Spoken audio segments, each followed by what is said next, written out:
पटना नगर निगम के deputy mayor पद के लिए चुनाव की घोषणा कर दी गई है। राज्य निर्वाचन आयोग ने पटना नगर निगम के डिप्टी मेयर का चुनाव 16 सितंबर को कराने का फैसला किया है। जिला निर्वाचन कार्यालय 16 सितंबर को डिप्टी मेयर का चुनाव कराएगी। चुनाव की घोषणा होने के साथ ही मेयर गुट और उनके विरोधी खेमे ने अपनी रणनीति बनानी शुरू कर दी है। आपको बता दें कि 30 जुलाई को पूर्व डिप्टी मेयर मीरा देवी की कुर्सी अविश्वास प्रस्ताव में चली गई थी, जिसके बाद से डिप्टी मेयर की कुर्सी खाली चल रही थी। सासाराम नगर परिषद के कार्यपालक पदाधिकारी रह चुकी कुमारी हिमानी को गया जिले के शेरघाटी से गिरफ्तार किया गया है। उन पर 22 लाख रुपए गबन का आरोप है।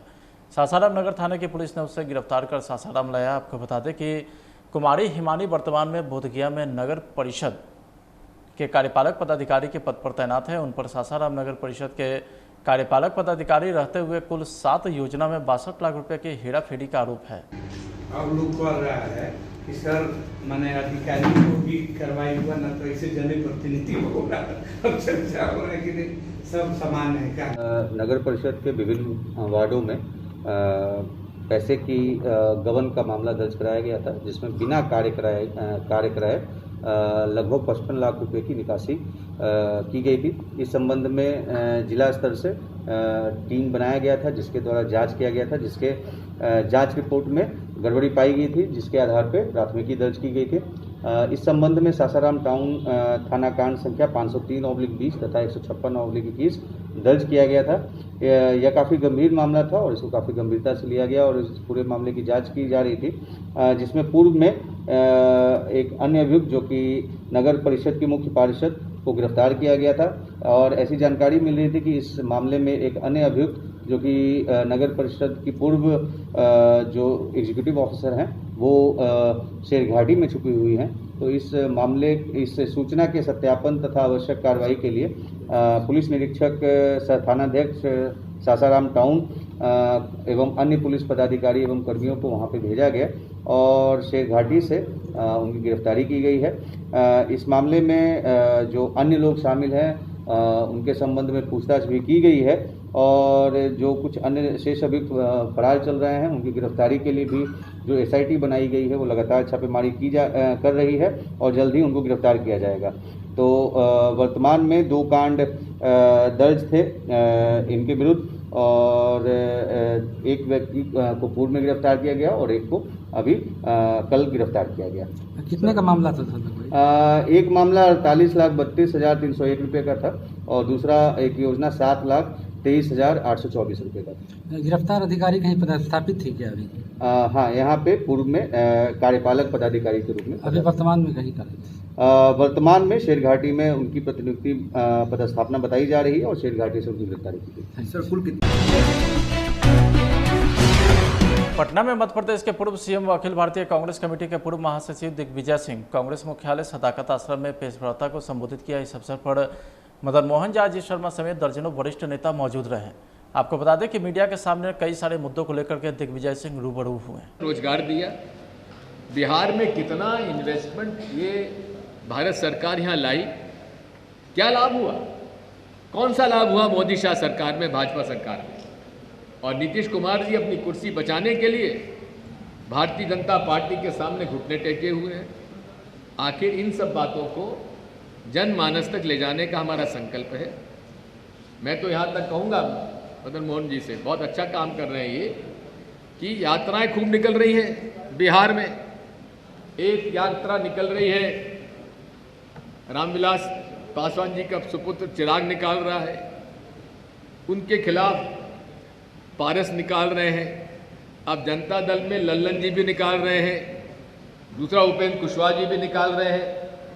ये सब तो केवल कुर्सी के लिए कर रहे हैं। कांग्रेस पार्टी को यात्रा निकालनी चाहिए, जनता के हित में निकालना चाहिए। महंगाई के विरोध में, हमारी सरकारी संपत्तियों को बचाने के लिए किसानों के पक्ष में यात्रा निकालें, जनमानस में जाइए, जनमानस को बताइए कि कितना बड़ा अपराध उन्होंने किया है। ये मोदी शाह सरकार को, नीतीश कुमार की सरकार को यहाँ चुनकर बहुत बहुत धन्यवाद। जो प्रश्न पूछना चाहे पूछ लें।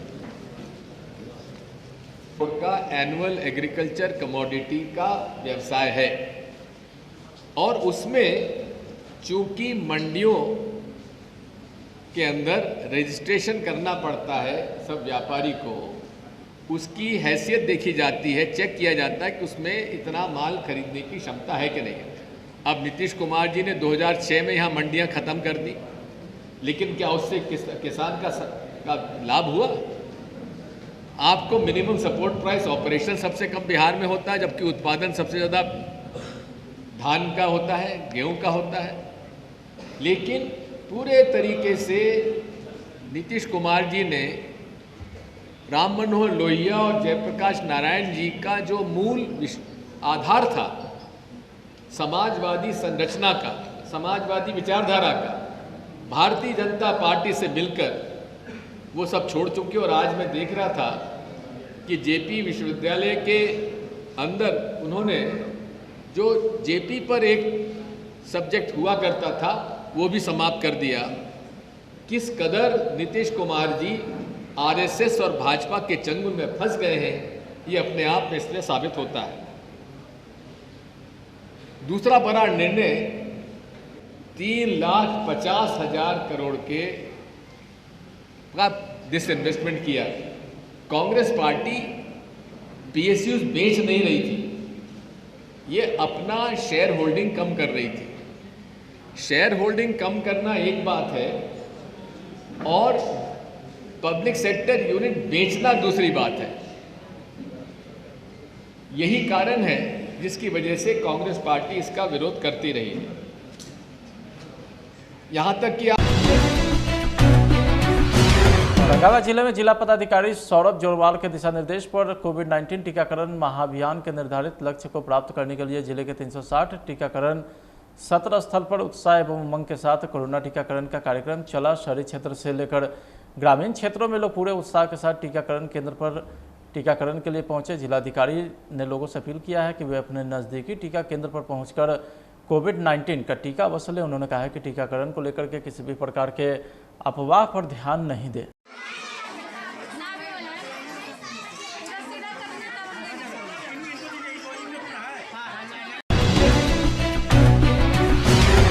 बिहार सरकार ने राजकीय शिक्षक पुरस्कार से सम्मानित होने वाले शिक्षक की सूची जारी कर दी है। इस बार राज्य सरकार 20 शिक्षक को राजकीय शिक्षक पुरस्कार से सम्मानित करेगी, जिसमें 10 महिला शिक्षक शामिल हैं। प्राथमिक शिक्षा निदेशक अमरेंद्र प्रताप सिंह की ओर से पत्र लिखकर इन्हें जानकारी दी गई। 5 सितंबर को डॉक्टर सर्वपल्ली राधाकृष्णन के जन्मदिवस के अवसर पर शिक्षक दिवस के दिन बिहार के इन 20 शिक्षकों को सम्मानित किया जाएगा।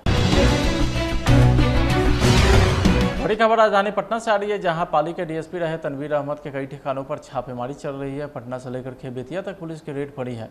आर्थिक अपराध इकाई की टीम छापेमारी कर रही है। पता चला है कि छापेमारी दल को कई सबूत मिले हैं। पटना पाली के डीएसपी रहे तनवीर अहमद बालू के अवैध खनन में संलिप्तता के बाद आय से अधिक संपत्ति के मामले में जांच के घेरे में है।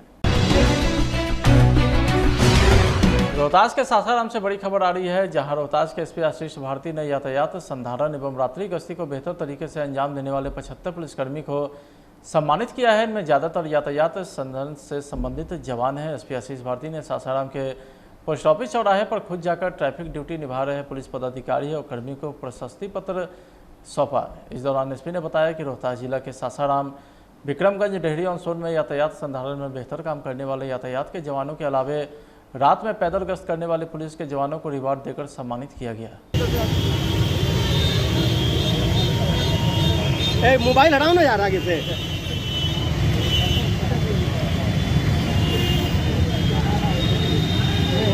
हो गया। इस जिले में एक यातायात संधारण एक बहुत बड़ी चुनौती थी, जिसको रोहतास पुलिस के द्वारा बहुत अच्छे तरीके से किया जा रहा है। इसीलिए जो यातायात में सिपाही जो प्रतिनियुक्त हैं, पदाधिकारी जो प्रतिनियुक्त हैं, चाहे वो सासाराम में हो या वो डेहरी में हो, उनको पुरस्कृत किया गया है। साथ में रात्रि गश्ती जो कि पैदल गश्ती करते हैं, प्रतिदिन वो पैदल गश्ती करते हैं, जिसके कारण अपराध में काफ़ी कमी आई है। तो सासाराम, डेहरी और विक्रमगंज में ये पैदल गश्ती प्रारंभ किया गया है। उन सभी लोगों को पुरस्कृत किया गया है उनके अच्छे कार्य के लिए और मनोबल बढ़ाए रखने के लिए, ताकि आगे और वो अच्छा कार्य कर सकें। पटना में आईडीबीआई बैंक के एटीएम में कैश डिपॉजिट करने वाले कंपनी सीएमएस के ड्राइवर ही चोर बन गया और उसने 16 लाख की रकम पर हाथ साफ कर दिया। इस मामले के सामने आने के बाद से हड़कंप मच गया है। यह घटना पटना के एसकेपुरी थाना की है। इसी थाने में एफआईआर दर्ज हुई है। कैश लेकर फरार होने वाले ड्राइवर का नाम सोनू शर्मा है। वर्तमान में वह पटना के रूपसपुर इलाके में किराए पर रह रहा था। सासाराम के मुफस्सिल थाना क्षेत्र के बढ़ाड़ी गांव में करंट की चपेट में आने से 26 साल का युवक मुकेश गुप्ता की मौत हो गई है। घटना के बारे में बताया जाता है कि बढ़ाड़ी गांव के बिस्लाल शाह के पुत्र मुकेश गुप्ता जब शौच के लिए जा रहे थे, उसी दौरान बिजली का एक तार टूटकर गिरा हुआ था। उसी तार की चपेट में आने से मुकेश बुरी तरीके से झुलस गया। जब तक लोगों ने देखा तब तक मुकेश की मौत हो चुकी थी। कितना कटी है बताइए तो। सुबह में शौच के लिए जा रहा था। हाँ। और तार गिरा हुआ था। हाँ। तो तार उठा के सोचा कि किनारे कर दें। तो किनारे करने में इसी को लाइन पकड़ लिया। अच्छा, फिर क्या हुआ? फिर वो डेड स्पॉट कर गया। आपका नाम? हमारा नाम पप्पू नटराज हुआ। कौन गांव का मामला है? बराड़ी।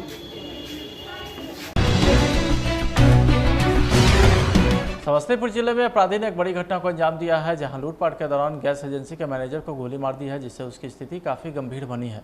आनन फानन में उसे सदर अस्पताल में इलाज के लिए भर्ती कराया गया। मिली जानकारी के मुताबिक मुफस्सिल थाना के शंभूपट्टी स्थित एक गैस एजेंसी के गोदाम पर बाइक सवार हथियारबंद अपराधी ने लूटपाट की घटना को अंजाम दिया है।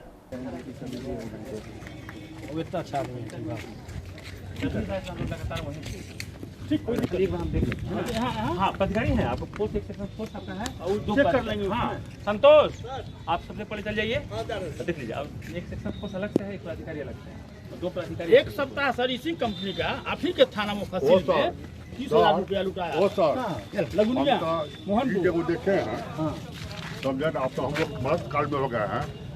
ये जो एसपी साहब जो अभी हैं, इनका इससे बढ़िया वाइफ था, टाइम में कंट्रोल था इनका वाइफ का। देखे हुए अभी प्लीज हमको सूचना मिली है, विश्वास कीजिएगा, हमको सूचना मिली है, बस तुरंत हम पोस्ट उठाया।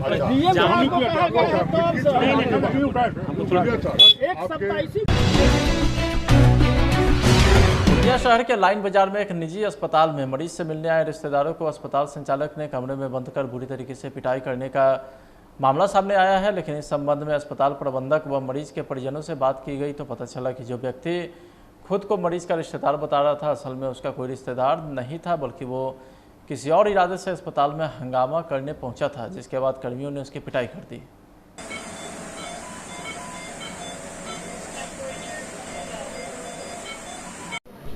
बताया जाए, कल जो मामला हुआ था मारपीट का, जो लड़का आके बाहर से आपके बारे में जानकारी ले रहा था और वो आरोप लगाया था कि न्यू अल्फा अस्पताल के जो कर्मचारी है या जो भी स्टाफ वगैरह मैनेजर है, उनके द्वारा उनको रूम में बंद करके मारपीट किया गया था। तो ये कहाँ तक सही है, कहाँ तक गलत है, इसके बारे में आप ही बताइए। सुनिए ना सर, उसको जब पूछा जब गया तो उसको जब मालूम नहीं था, तो ये लोग बोला कि मेरा फॉरबिसन का पेशेंट आया, तो बोला कि हम लोग नहीं जानते हैं। तो नहीं जानते तो हमको बहस करने की क्या जरूरत हमको है। जब वो लोग बोले तो सीधा चला जाना चाहिए उसको। इसी में बात बिगड़ गया। तो वो लड़का को आप लोग जानते हैं? नहीं जानते जी सर, हम नहीं जानते। फिर वो किससे मिलने आया था? अब उसी से पूछिए किससे मिलने आया है। लड़का तो खैर चला गया। मामला क्या था, आप लोग अभी क्या? हम लोग कोई रिलेशन से नहीं है। चिंते तो उसके पास में जाते, अपने पास में बुलाते। पास में उसको बुलाते। मारपीट का जो आरोप लगाया गया ये सरासर गलत है। गलत है जी। मतलब यहाँ से कोई ऐसा प्रक्रिया नहीं किया गया? नहीं किया गया। पेशेंट आपका यहाँ पे एडमिट है अभी जी। क्या नाम है पेशेंट का? रोशन आरा। कौन है आपकी? गुदनी है वो। आपका नाम? नूरजहां खातून। कहाँ से आप लोग आए हैं? चंदा मोहन से आए हैं, जगवानी थाना हुआ, जिला अररिया हुआ।